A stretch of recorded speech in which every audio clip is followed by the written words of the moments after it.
Hello students, last video में हमने respiration process start किया था जिसमें हमने डेफिनेशन ऑफ रेस्पिरेशन किया था, एक्सचेंज ऑफ गैसेस के बारे में पढ़ा था और डिफरेंस बिटवीन एरोबिक और एनएरोबिक रेस्पिरेशन के बारे में पढ़ा था, है ना।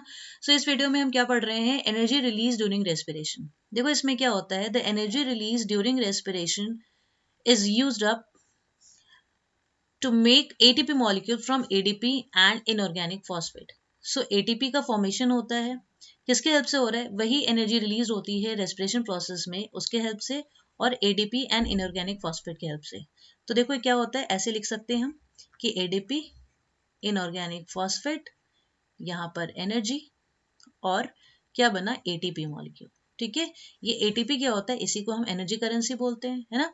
इसका फुल फॉर्म क्या होता है, इसका फुल फॉर्म होता है एडिनोसाइन ट्राइफॉस्फेट, है ना। और ADP का फुल फॉर्म क्या होता है, एडिनोसाइन, यहाँ पे ट्राई की जगह डाइफॉस्फेट। ठीक है, सो ये ATP जो है ये ब्रेक होता है तो हमें एनर्जी मिलती है, आई मीन सेल को एनर्जी मिलती है। तो जब भी एनर्जी सेल को चाहिए होती है तो ATP ब्रेक डाउन हो जाता है ATP का। ओके, तो देखो यहाँ पे लिखा ही हुआ है कि when the cells needs energy the ATP can be broken down using water to release energy.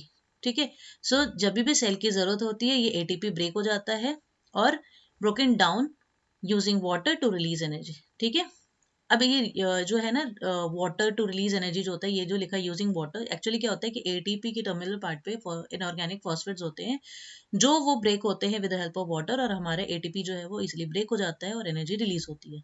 ठीक है, ना ADP can be converted to ATP by absorbing energy produce during respiration. इसका मतलब क्या हुआ कि ये जो ADP है ये कन्वर्ट होता है ATP में, और जिसके क्यों कैसे कन्वर्ट होता है, एनर्जी को एब्जॉर्ब करके। और ये ATP जो है वो ADP में कैसे कन्वर्ट होता है, एनर्जी को रिलीज करके।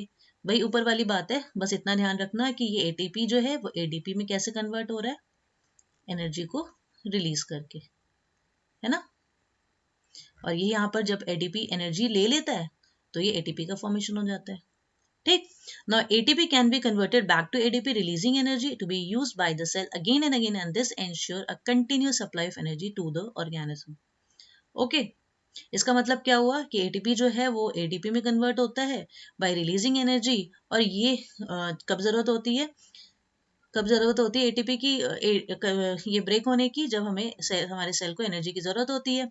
और ये क्या बताता है कि हमारे बॉडी में कंटिन्यूस सप्लाई ऑफ एनर्जी चलता रहता है ना। ओके, ना नेक्स्ट क्या है देखो, डिफरेंट कंडीशन क्या है, muscle cells become temporarily anaerobic when there is a lack of enough oxygen supply during exercise on the basis of the product form. It is categorised in alcoholic fermentation and lactic acid fermentation. देखो मैंने एक बार में बोल दिया, मतलब क्या है, first आपको बता रहा है कि मसल सेल जो होते हैं वो टेम्परेली एनारोबिक रेस्पिरेशन कंडीशन में वर्क करते हैं। कब करते हैं, कब करते हैं, जब हम रनिंग करते हैं या फिर जब एक्सरसाइज होता है। हम हमारे मसल सेल या हम क्या करते हैं, हम एरोबिक रेस्पिरेशन में वर्क करते हैं ना। लेकिन लैक ऑफ ऑक्सीजन कब होता है, कब होता है, जब एक्सरसाइज होती है या फिर रनिंग करते हैं या फिर कुछ ऐसे कंडीशंस होते हैं जब ऑक्सीजन की कमी होती है, तो मसल जो है वो एनारोबिक कंडीशन में वर्क करते हैं। ठीक है ना, अल्कोहलिक फर्मेंटेशन और लैक्टिक एसिड फर्मेंटेशन क्या है, यही एनारोबिक रेस्पिरेशन को कैटेगराइज किया गया। ठीक, अब देखो, glucose in cytoplasm will produce pyruvate plus energy in absence of oxygen to ethanol carbon dioxide and ATP will form. इसका मतलब क्या हुआ कि ये देखो यहाँ पे थोड़ा सा ऐसे लिख देती हूँ कि ग्लूकोज जो है साइटोप्लाज्म में, ठीक है, क्या बनाता है, पायरुवेट, एनर्जी, और एब्सेंस ऑफ ऑक्सीजन में क्या कर रहा है, इथेनॉल, ठीक है, कार्बन डाइऑक्साइड और क्या बनाया, ये 2 ATP। ये भूल मत जाना ATP लिखना, है ना। So this process occurs mainly in yeast which is used to produce beer and wine. तो ये प्रोसेस ज्यादातर कहाँ पे होता है, ईस्ट में हो रहा है, मेनली ईस्ट में होता है, और बियर और वाइन इसी प्रोसेस से प्रोड्यूस होते हैं। ठीक है, क्लियर है ना।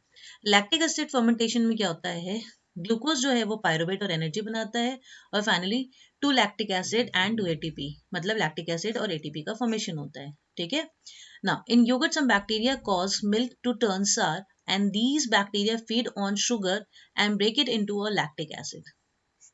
ठीक. Now, in human muscles during vigorous exercise, glucose is metabolized to form lactic acid. The accumulation of the lactic acid causes fatigue and muscle cramp. इसका मतलब क्या हुआ देखो, जब हम रनिंग करते हैं या एक्सरसाइज करते हैं, जो वो कंडीशन आ जाता है जब there is a lack of oxygen, तो उस टाइम क्या होता है, ग्लूकोज जो है वो मेटाबोलाइज करके वो लैक्टिक एसिड फॉर्म करता है. यही लैक्टिक एसिड का एक्यूमुलेशन हो जाता है और जिसकी वजह से मसल क्रैम्प्स होते हैं. ठीक है, फटीग या फिर मसल क्रैम्प्स होता है. क्यों? Because of the accumulation of these lactic acid. ये क्वेश्चन आते भी हैं. ओके, देखो अब exchange of gases in plant में क्या होता है, लीव्स जो होते हैं वहां पर गैस एक्सचेंज कैसे होता है, with the help of stomata. कैसे होता है, with the process of diffusion से. रूट्स में कैसे होता है, exchange of gases takes place take place by diffusion into the root hair and passes into the root cells. root hair से root cells में जाते हैं and वहां से from where CO2 moves out into the cell. जो carbon dioxide है वो cell नहीं सॉइल में चला जाता है. ठीक है, तो क्या हुआ, जो रूट हेयर से वो पास होकर रूट सेल में जाता है और वहां से वो कार्बन डाइऑक्साइड सॉइल में जाता है. ठीक है, तो इस तरह से एक्सचेंज ऑफ गैसेस रूट में होता है. स्टेम में क्या होता है, लेंटिसेल्स की हेल्प से. ठीक है, तो याद रखना कभी कभी पूछा जाता है कि लेंटिसेल्स कहाँ पर है या फिर स्टेम में कैसे एक्सचेंज ऑफ गैसेस होता है, तो with the help of lenticels की वजह से. देख लो, gases exchange occurs to small pores, उसको क्या कहते हैं, लेंटिसेल्स कहते हैं, भूलना नहीं.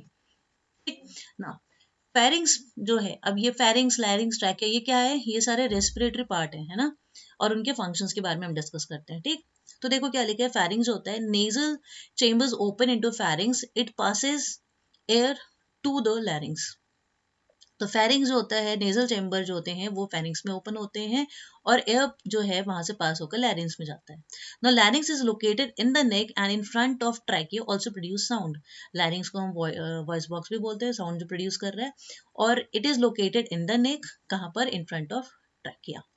ट्रैकिया क्या होता है, trachea is when pipe. The air passes from pharynx and goes into the trachea. Incomplete rings of the cartilage keeps the trachea open and allowing them the passage of airs to the lungs and also preventing it from collapsing when there is no air in it. मतलब ये जो अब incomplete ring का मतलब समझो, देखो क्या होता है, ऐसा कुछ ऐसा स्ट्रक्चर होता है. ठीक है, इस तरह का ट्रैकिया का मतलब ये पूरी तरह से क्लोज नहीं है. देख रहे हो कि मैंने यहाँ पे क्लोज नहीं किया, ये इनकम्प्लीट रिंग है और इसकी वजह से क्या होता है, ये कोलैप्स नहीं होता. जब यहाँ पे एयर नहीं भी पास हो रहा तो ऐसा नहीं कि पूरा कोलैप्स हो जाएगा.